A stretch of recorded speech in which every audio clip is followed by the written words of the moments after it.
Worin unterscheiden sich der klassische Traxxas TRX4 Defender und der Traxxas TRX4 M Defender? Ist es wirklich nur der Maßstab und der Preis? Das finden wir in diesem Video gemeinsam heraus. Herzlich willkommen.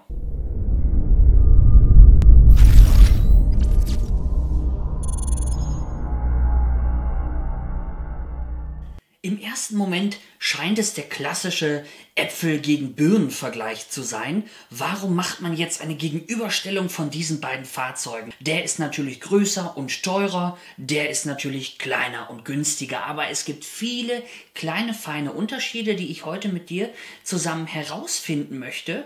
Und wenn du vielleicht noch einen Unterschied kennst, den ich hier gar nicht aufführe, dann schreib das doch gerne mal unten in die Kommentare. Schauen wir uns zunächst natürlich die größten Unterschiede an und das ist zum einen der Maßstab. Der klassische TRX4 kommt im Maßstab 1:10, wobei diese Traxxas-Fahrzeuge in der Regel immer etwas größer ausfallen. Der TRX4M kommt im süßen Maßstab 1:18. Wenn man diese beiden Fahrzeuge hier so sieht, dann wird einem auch relativ schnell klar, dass hier natürlich auch ein Preisunterschied da sein muss. Und der Defender hier kostet zurzeit etwa knapp 600 Euro, 599, ohne Akku, ohne Ladegerät, aber fahrfertig zum Fahren aufgebaut, natürlich mit lackierter Karosserie etc.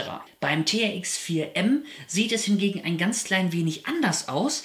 Dieses Fahrzeug kostet keine 600 Euro, sondern knapp 200 Euro und wir haben ein kleines Ladegerät mit dabei und auch einen kleinen 2S Lipo. Auch dieses Fahrzeug kommt fertig aufgebaut mit lackierter Karosserie etc. Diese beiden Unterschiede, die hättest du dir auch selber noch zusammenreimen können. Jetzt gehen wir wirklich mal ins Detail und starten möchte ich mit der Karosserie. Die Fronten der Defender sind ganz ähnlich aufgebaut. Wir haben hier natürlich auf beiden Seiten eine lizenzierte Karosserie. Schauen wir uns zunächst die Stoßstange an. Hier beim Defender eine ganz klassische Form, beim TRX4M hier mit dieser kleinen Seilwinde. Hier vorne sind noch zwei Löcher und da verbirgt sich ein kleines Licht drin. Bei dem roten habe ich eine Tuning-Stoßstange verbaut, deswegen zeige ich dir auch hier nochmal die ganz klassische Stoßstange.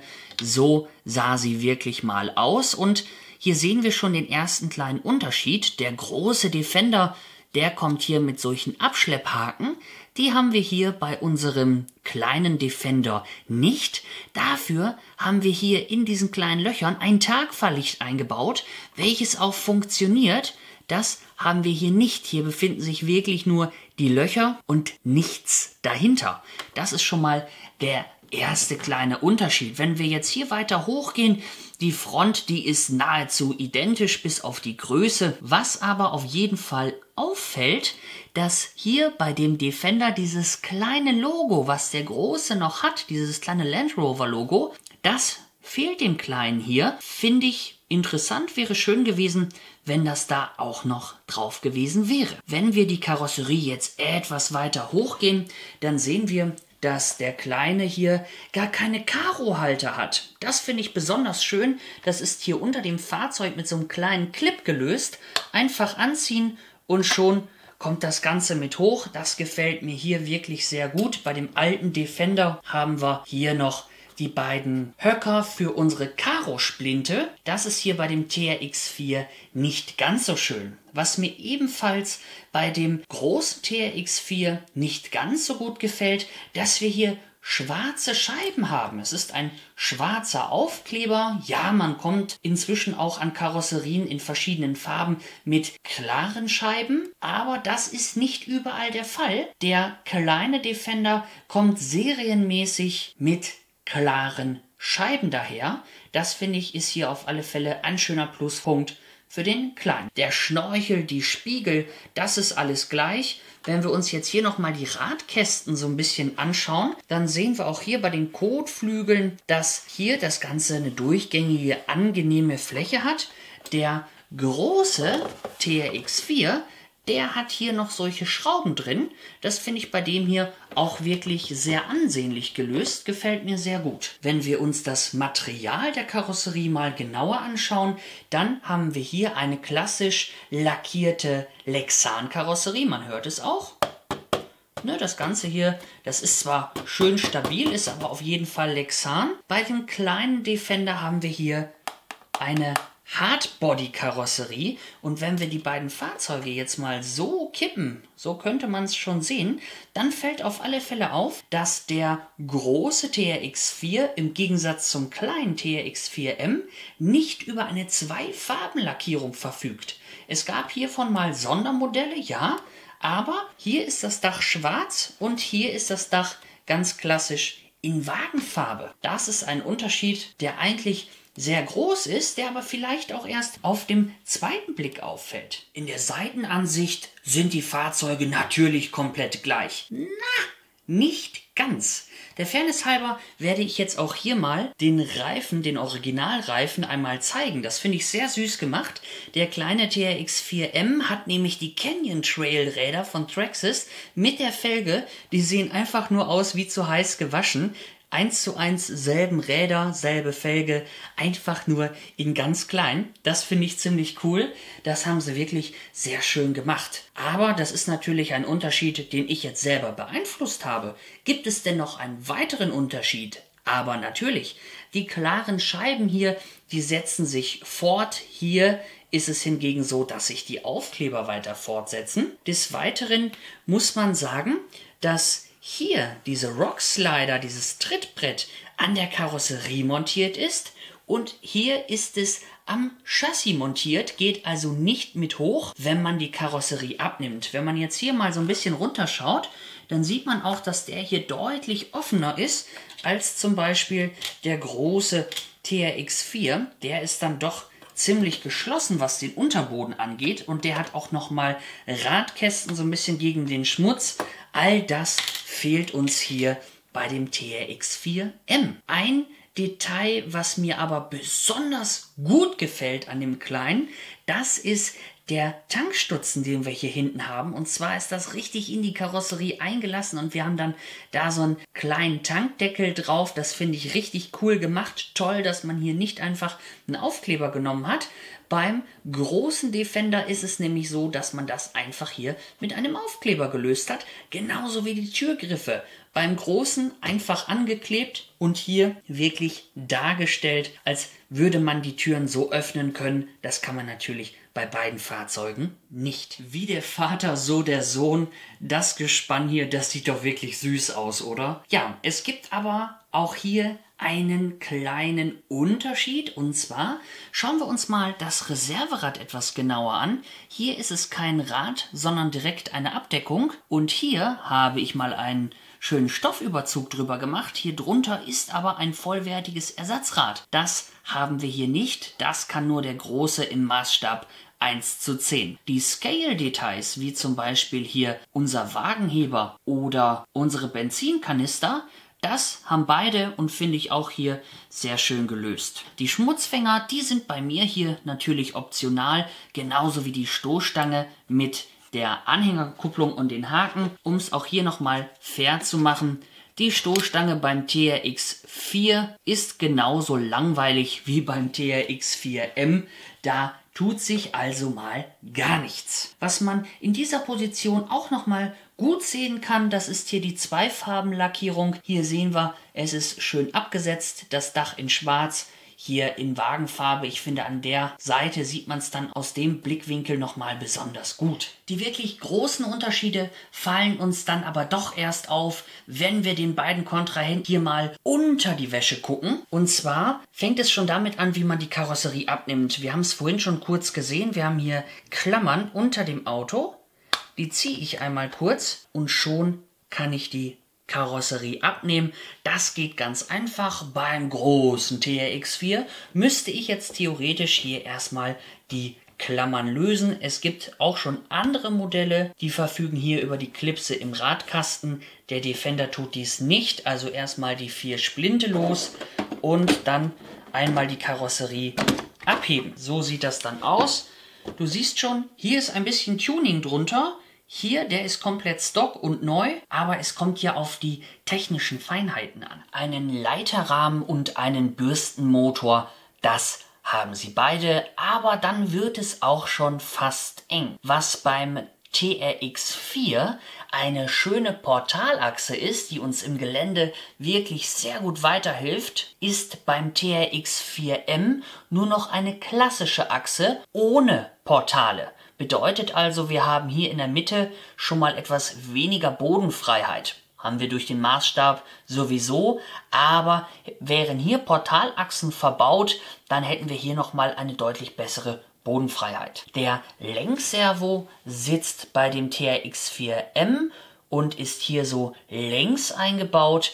Beim normalen TRX4 ist dieser quer eingebaut. Beim Bürstenmotor brauchen wir natürlich bei dem großen Defender etwas mehr Kraft. Deswegen haben wir hier einen 550er Brushed Motor. Das ist hier bei dem kleinen natürlich nicht notwendig. Wir haben hier einen 180er Bürstenmotor. In diesem Fall mit 87 Turns und beim großen Defender mit 21 Turns. Wie vorhin bereits erwähnt, ist hier der Unterboden deutlich geschlossener. Wir haben hier unsere Trittbretter und hier befindet sich auch ganz viel Elektronik, die wir hier bei dem Fahrzeug vermissen. Wir haben hier weder Trittbretter, noch haben wir so viel Elektronik. Bei dem TRX4 müssen wir natürlich viele Servos unterbekommen. Wir haben hier unter anderem eine Empfängerbox für den Empfänger. Wir haben 2 Servos, um vorne und hinten die Differentiale sperren zu können. Wir haben auf der anderen Seite einen schönen großen Regler mit Kühlrippen und nochmal einen kleinen Servo, um zwischen dem Kriech- und dem Speedgang schalten zu können. Diese Funktionen fehlen den TRX4M und das wäre doch mega geil gewesen, hätte man diese Funktionen auch hier in dem Kleinen gehabt. Aber man muss natürlich die Kirche im Dorf lassen, man darf den Preis nicht vergessen und wie klein soll man die Servos denn machen? Also kann man das auf jeden Fall verstehen, aber das ist einer der größten Unterschiede. Wir haben hier eine feste Übersetzung. Wir können hier nur ein anderes Getriebe verbauen mit einer längeren Übersetzung und können hier nicht schalten. Zudem sind die Differentiale vorne und hinten dauerhaft gesperrt und lassen sich auch nicht schalten. Ebenfalls etwas kompakter ist der Sender und der Empfänger.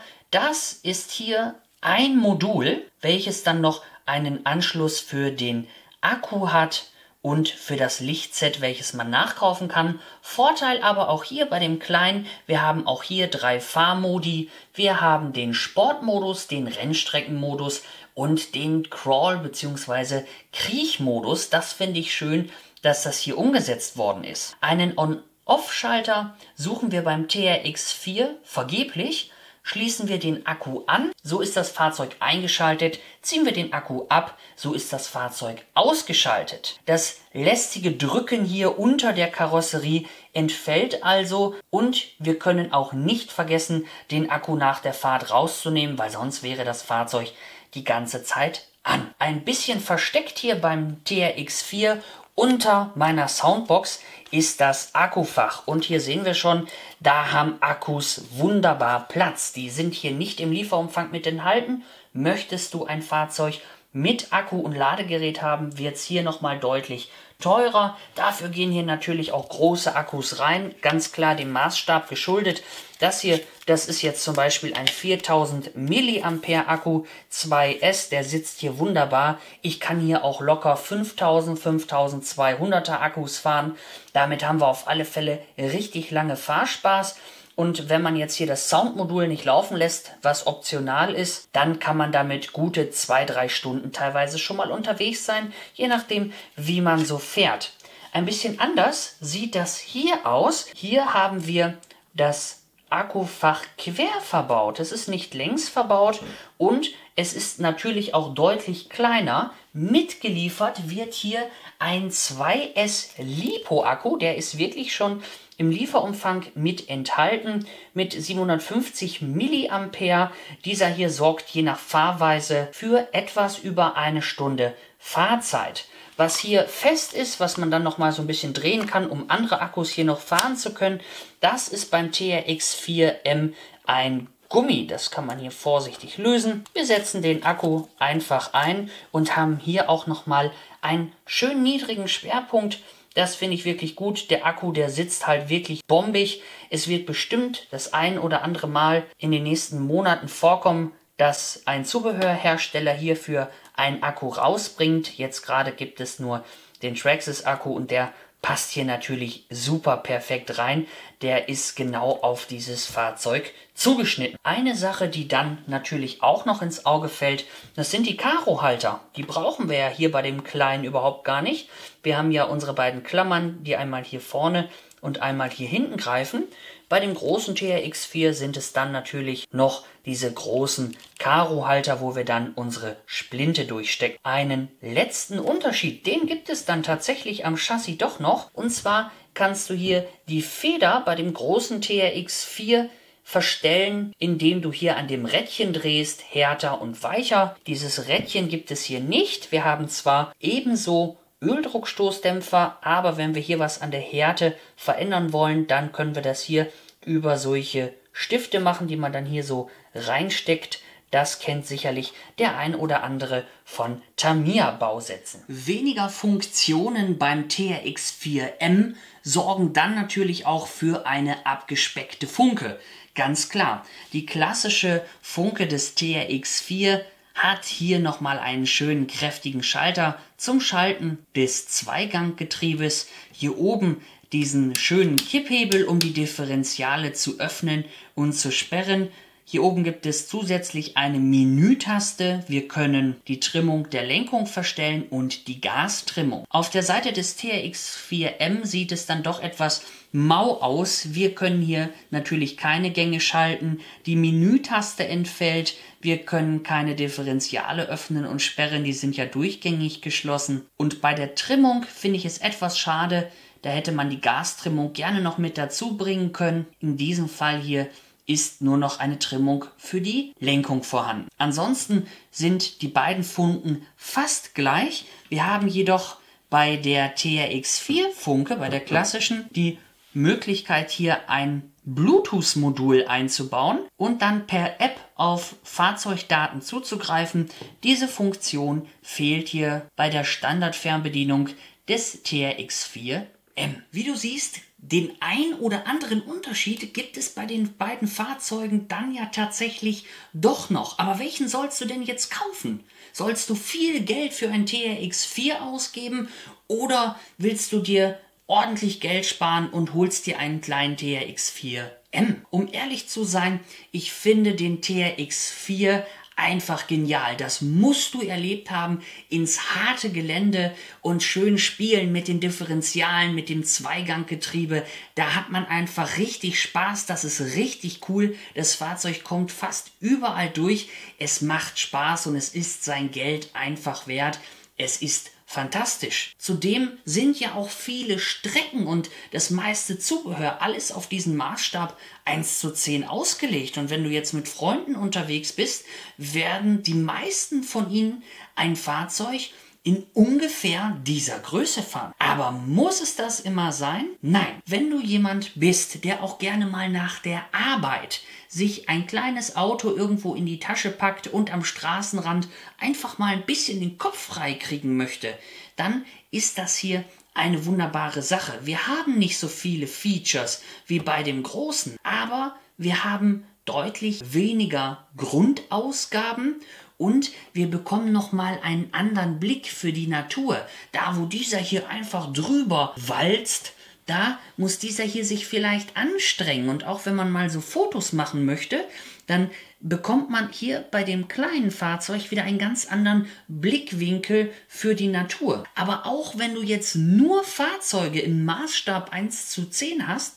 dann ist das auch wirklich mal eine tolle Abwechslung, auch mal was Kleineres zu fahren. Und natürlich kann man mit dem Kleinen hier auch besser mal bei Regen eine Runde Indoor fahren, ohne von der Frau gleich direkt einen auf den Deckel zu kriegen. Ist auch ein Vorteil hierfür. Und wenn du vielleicht gerade auch einsteigen möchtest und gar nicht weißt, Macht mir sowas Spaß? Finde ich Geländefahren toll oder das RC-Hobby an sich? Und du möchtest nicht gleich direkt hier 600 Euro plus Akku plus Ladegerät ausgeben?